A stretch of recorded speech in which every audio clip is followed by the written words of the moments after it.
Assalamualaikum warahmatullahi wabarakatuh. Selamat datang di channel Sinar Alfa.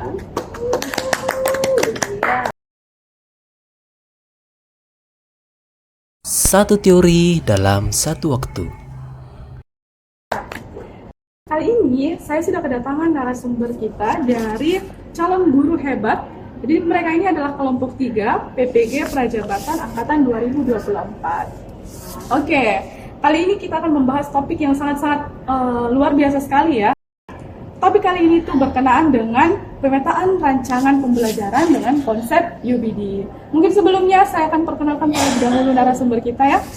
Dari ujung sana mungkin Bapak bisa perkenalkan dulu atau siapa? Siapa namanya ini Bapak? Aris Pulung. Aris Pulung ya. Ya. Dipanggil siapa Pak? Ya, dipanggil Aris. Oke. Halo. Dekat Pak Aris ini cantik sekali, cerah sekali. Oh my god. Siapa Ibu namanya? Nama saya Alfania Tondiama, biasa dipanggil Alfa. Oke, Ibu Alfa ya. Dekat Ibu Alfa, cerah juga ya. Bersinar.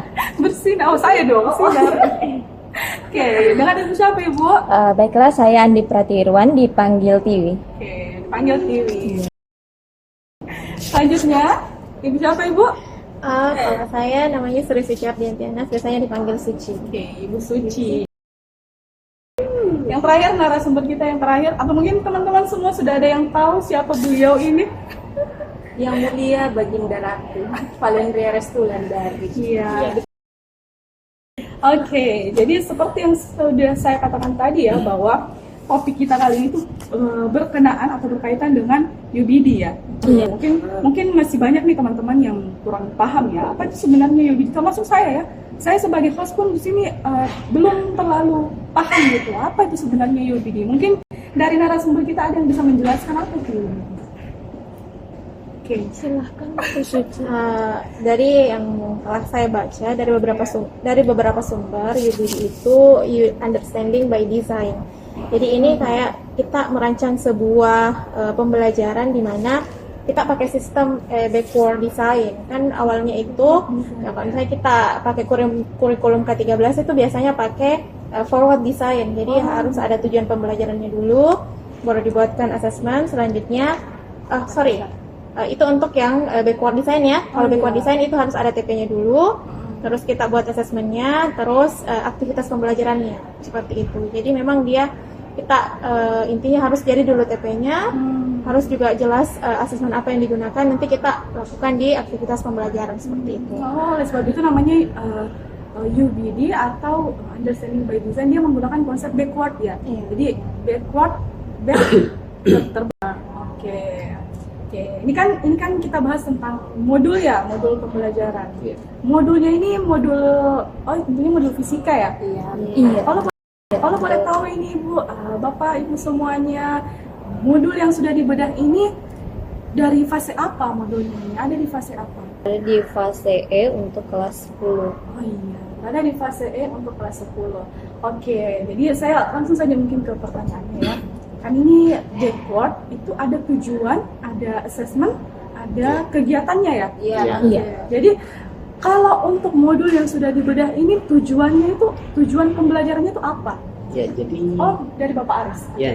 ya, jadi saya rasa ini pertanyaan yang cukup menarik ya. Dalam betul. kegiatan pembelajaran tentunya kita terlebih dahulu menentukan tujuan kan? pembelajaran. Betul. Nah, dari telaah kurikulum yang telah kami lakukan di sini, tujuannya adalah peserta didik mampu menentukan nilai ketidakpastian pada pengukuran berulang. Jadi tujuannya itu peserta didik harus mampu menentukan ketidakpastian pengukuran berulang. Oke, Iya. berulang. Oke, ya. Terus mungkin dari segi apakah sebenarnya TP ini termasuk aspek pemahaman apa? Ya, jadi kan sudah sesuai di tujuan pembelajaran tadi. Jadi di sini dia masuk di aspek eksplanasi, di mana di tujuan pembelajaran tadi kan di situ siswa disuruh untuk menentukan nilai ketidakpastian pada pengukuran berulang. Betul. Ya. Oh, jadi dia masuk ke tahap eksplanasi ya. Iya. Oke. Oke, mungkin selanjutnya pertanyaan saya adalah dari segi asesmen kali ya, asesmennya. Jadi untuk asesmen ini apa saja bentuk asesmen yang digunakan Ibu dalam modul yang sudah kalian telaah ini? Oke, untuk asesmen sendiri dari modul ini ada tiga jenis ya. Yang pengetahuan, kemudian keterampilan, kemudian sikap. Dan pengetahuan ini sendiri ada di bagian tes dan juga non tes. Jadi di sini ada 5 aktivitas di tesnya. Kemudian untuk pengetahuannya, untuk non tesnya ada 2 aktivitas. Dan untuk asesmen keterampilan ini dia bentuknya proyek. Dan untuk sikap ini observasi, pengamatan. Menurut kalian semua ini, apakah sebenarnya asesmennya ini sudah memenuhi prinsip UBD tadi? Karena kan kita membahas tentang UBD. Iya. Apakah sudah memenuhi prinsip UBD?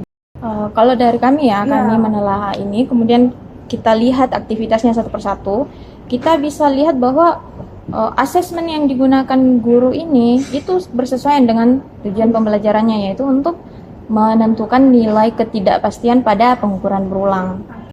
Saya ini penasaran sekali. Modul ini sebenarnya menggunakan pendekatan apa? Saya jawab ya. Oke. Ya, jadi berdasarkan modul yang telah kami telaah, pendekatan yang digunakan itu adalah student centered learning. Jadi kayaknya ini sudah tidak asing ya. Student centered learning atau biasanya dikenal sebagai pembelajaran yang berpusat kepada peserta didik. Jadi dalam proses pembelajaran itu, guru hanya berperan sebagai fasilitator, hanya membantu ketika dibutuhkan. Jadi segala aktivitasnya itu siswanya yang cari informasinya, siswa yang melakukan kegiatan pembelajarannya, dalam hal ini karena praktikum. Jadi siswa yang mengolah bagaimana datanya itu diambil dan seterusnya. Jadi memang betul-betul siswa yang aktif dalam kegiatan pembelajaran seperti itu. Jadi pendekatannya itu menggunakan pendekatan student centered learning. Nah, kalau modulnya, model pembelajarannya itu menggunakan model apa? Kalau untuk modelnya sendiri tadi sudah disinggung sama rekan saya ya, yaitu PJBL. Jadi Project Based Learning. Project Based Learning. Oke. Nah, ini kan menggunakan PJBL. Apakah sebenarnya kalau menggunakan PJBL itu juga butuh media pembelajaran? Betul dong. Ya. Itu media pembelajaran ya. Jadi media apa nih yang dipakai dalam rancangan pembelajaran ini? Media pembelajaran apa yang digunakan? Nah, untuk media pembelajaran yang digunakan itu ada 3, yaitu media pembelajaran berbasis manusia, yaitu gurunya sendiri sebagai fasilitator, kemudian media berbasis bacaan, berbasis teks, itu ada bacaan guru dan juga bacaan siswa, serta ada juga LKPD. Kemudian media yang ketiga itu audiovisual, yaitu video. Oke, jadi tadi kan sudah dijelaskan ada media berbasis buku ya, manusia ya, LKPD, kemudian video juga. Nah, apakah sebenarnya ini ada media lain yang bisa digunakan dalam pembelajaran? Apa maksudnya basis media lain yang bisa digunakan juga? Ya baik, kalau menurut model pembelajaran yang digunakan dengan pendekatan yang digunakan, saya rasa media yang digunakan itu sudah cocok dan sudah sesuai, sehingga tidak ada lagi media kecuali kalau kita ganti menjadi praktikum secara langsung. Jadi dari tadi ini kan kita sudah bahas tujuan pembelajaran, kemudian juga kita sudah bahas tentang asesmen yang digunakan, media, modul, pendekatan. Nah, masuklah kita ke inti pembelajaran. Ini kita bisa bilang skenario ya. Iya, skenario pembelajaran. Jadi skenario pembelajaran dari modul yang kalian telah ini seperti apa? Mungkin bisa dijelaskan? Yang mulia? Tadi dia mau dipanggil yang mulia loh. Yang mulia kalian ini. Mungkin bisa jelaskan. Baik, sepertinya kita ketahui kan modul itu biasanya dan sepertinya selalu ya, itu pasti terbagi 3. Itu ada kegiatan pembuka, kegiatan inti, dan kegiatan penutup. Nah, kalau kita kaji dari modul ini, yang pertama itu di kegiatan pembukanya itu estimasi waktunya 5 menit. Dia dalam itu kegiatannya berdoa, motivasi peserta didik, mengabsensi dan memberitahu tujuan pembelajaran yang akan dicapai. Berarti dalam 5 menit itu keseluruhan kegiatannya itu harus dilakukan. Ya, betul. Oke. Itulah kita harus memanajemen waktu ini sendiri. Iya ya, berarti kita memang butuh manajemen waktu yang baik. Bagus. Oke, terus selanjutnya? Terus kalau untuk kegiatan inti itu kalau tidak salah itu ada di atas 2 lagi. Nah, itu yang pertama adalah konstruksi ya, pengetahuan. Konstruksi. Di situ gurunya itu akan menjelaskan bagaimana konsep-konsep dasar yang akan dilakukan nanti. Bagaimana konsep pengukuran ini, bagaimana konsep mencari ketidakpastian nilai itu. Itu tidak bisa berulang tadi ya, seperti tujuan yang dikemukakan Bapak Aris tadi ya. Setelah itu nanti kita akan masuk ke aplikasi konsep. Di aplikasi konsepnya itu peserta didik akan melakukan eksperimen atau apa tadi Kak? Praktikum. Iya, betul sekali. Ya, oke. Berarti ini masuk di kegiatan inti? Iya, sudah masuk di kegiatan inti. Sudah masuk. Itu estimasi waktunya dari konstruksi pengetahuan dan aplikasi konsep itu memakan waktu 80 menit. Itu estimasi waktu saja. Setelahnya itu kan pasti akan ada kegiatan penutupnya. Kegiatan penutup itu 10 menit dengan dimana peserta didik itu akan menyampaikan kesimpulan dari konsep yang sudah diterapkan tadi, diaplikasikan.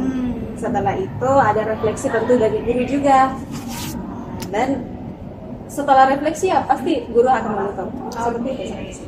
Kan saya tadi itu pendekatan model ya, maaf. Model PJDL yang digunakan. Apakah sebenarnya dalam modul yang kalian telah ini sudah sesuai gitu dengan PJBL? PJBL itu kan project based. Apakah sebenarnya sudah sesuai gitu sintaksnya dengan PJBL itu sendiri? Kalau dari hasil telaah kita ya, sebenarnya itu masih belum menjauh, agak Melenceng ya? iya agak melenceng dari model pembelajaran yang dikatakan project based learning. Karena sintaksnya sendiri tidak terlihat gitu. Oh, sintaks PJBL tidak terlihat dari modul yang kalian Itu yang paling tidak terlihat itu adalah menyusun jadwal pembuatan produk. Ini kan pasti ada produknya, tapi di kegiatan ini tidak ada, di situ terlihat bagaimana gurunya memimpin peserta didiknya untuk menjadwalkan pembuatan produksinya Atau apa rancangan awalnya saja gitu yang dihasilkan peserta didik. malah lebih ke problem ya Iya, kalau based learning ya. Berarti dia diberikan masalahan ya. lebih sintaks ke PBL sih kalau kita telaah kemarin. Luar biasa sekali ya narasumber kita hari ini. Mungkin sebagai kesimpulan ya, apakah keseluruhan mulai dari pendekatan ini, tujuan pembelajaran, kan tadi ada tujuan pembelajaran ya, model, kemudian skenario, apakah sebenarnya ini sudah sesuai atau akan mencapai tujuan pembelajaran? Gimana tuh? Apakah semuanya akan mencapai tujuan pembelajaran? Ya baik, jadi saya rasa sudah tercapai karena sesuai dengan modul ajar kan di situ sudah menjelaskan tentang ketidakpastian pada pengukuran berulang. Nah di sini juga sudah memberikan contoh yang praktis. Nah dalam hal ini kan peserta didik tentunya sudah memahami tentang konsep tersebut. Sudah mencapai tujuan tapi ya Masih ada perbaikan. perlu diperbaiki. Berarti nextnya ini karena narasumber kita hari ini sudah memberikan ilmu-ilmunya ya, berarti mungkin untuk membuat modul selanjutnya itu kita bisa menggunakan ilmu ini ya, supaya lebih sempurna lagi modul pembelajaran kita. Oke, luar biasa sekali ya pembahasan dari narasumber kita hari ini. Kenapa mukanya tegang-tegang sekali tuh? Tidak dong. Lihat kamera. Oh gitu ya. Jadi apakah kalian nanti ini bersedia kembali ketika saya ingin undang kalian lagi jadi model? Tentunya. Oke, bersedia ya. Depan lagi Kak, episode selanjutnya. Oke, sampai ketemu di sesi selanjutnya. Sinar Alfa. Satu dari dalam satu waktu. Terima kasih semuanya. Sama-sama Kak. Diundang lagi ya. Iya, tanya nanti. Iya. Kita makan di mana nih Kak? Tidak.